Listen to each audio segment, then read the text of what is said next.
Hi there, I'm Gideon Rose, editor of Foreign Affairs, and welcome to another edition of Foreign Affairs Focus. Today we have the distinct honor and privilege of having Benn Steil of the Council on Foreign Relations with us, who's going to talk about his article, The Trouble with the Taper. Ben, most people think of the U.S. Federal Reserve as a domestic American institution, responsible for setting monetary policy, obviously involved in the economics of the United States. Your article argues that its actions have dramatic and significant international consequences. What do you mean by that? Very significant. In fact, I also argue that these are ultimately going to feed back over here and create even greater tensions in the global trading system. But go back to what I think was really the seminal event driving this message home, May of last year, when Ben Bernanke made his first famous taper comments. This was an exquisitely hedged statement indicating that the Fed might, at some point in the coming months, if economic circumstances so warranted, begin paring back or tapering its monthly purchases of U.S. Treasury securities and mortgage-backed securities. The reaction in emerging market currency and bond markets was immediate and savage.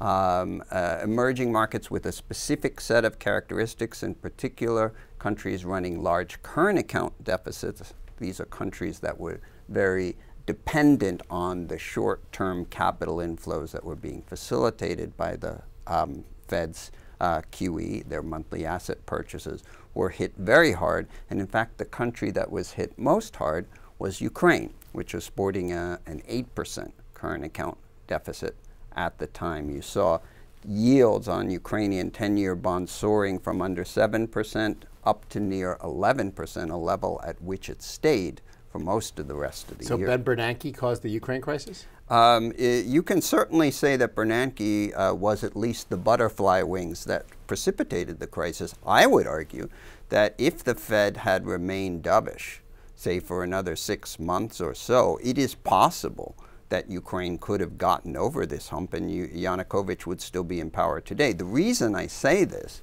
is that at an 11% yield on 10-year Ukrainian sovereign bonds, Yanukovych was unable to keep rolling over his short-term debt. And as we know, he was ultimately forced into turning to Moscow for a bailout, and the rest is history. The Fed has enough trouble dealing with its existing 2 mandates for price stability and employment. Are you suggesting that it add a 3rd mandate of taking care of the rest of the world's political and economic problems as well? No, I'm certainly not.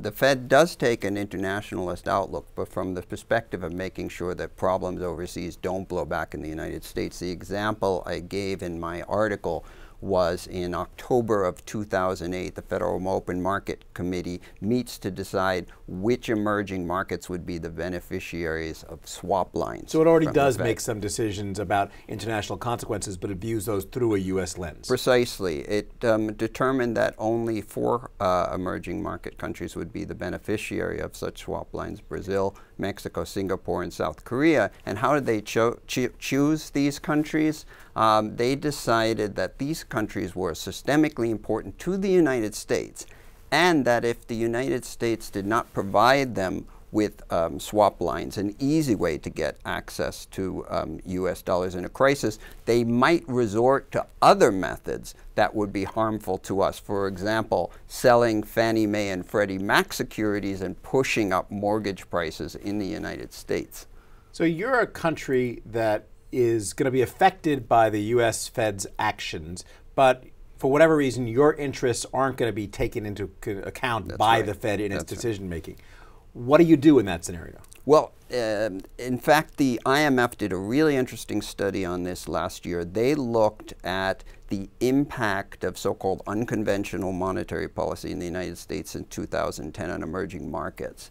And they identified 3 key characteristics that countries had which weathered the turmoil well. They had a low ratio of foreign ownership of domestic assets. They were running current account surpluses, and they had large foreign exchange reserves. This translates directly into a policy agenda.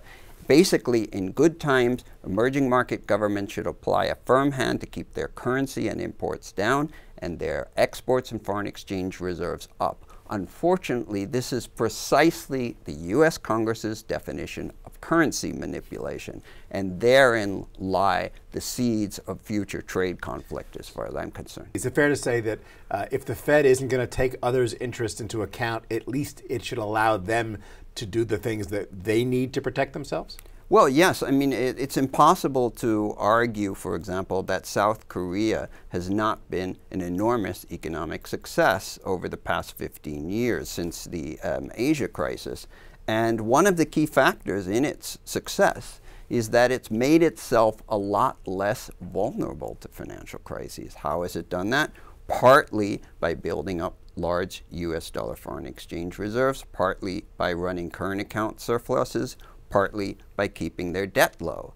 Other countries such as Chile in the 1990s used very moderate, considered restrictions on short-term capital flows in order to ensure that the economy wouldn't be buffeted by massive and rapid changes in foreign investor sentiment. These are the sorts of things I think the United States, in its own interest, needs to allow in order to prevent crises like we're seeing right now in Ukraine from emerging and having very detrimental impacts back on the United States. But in fact, we're moving in the other direction.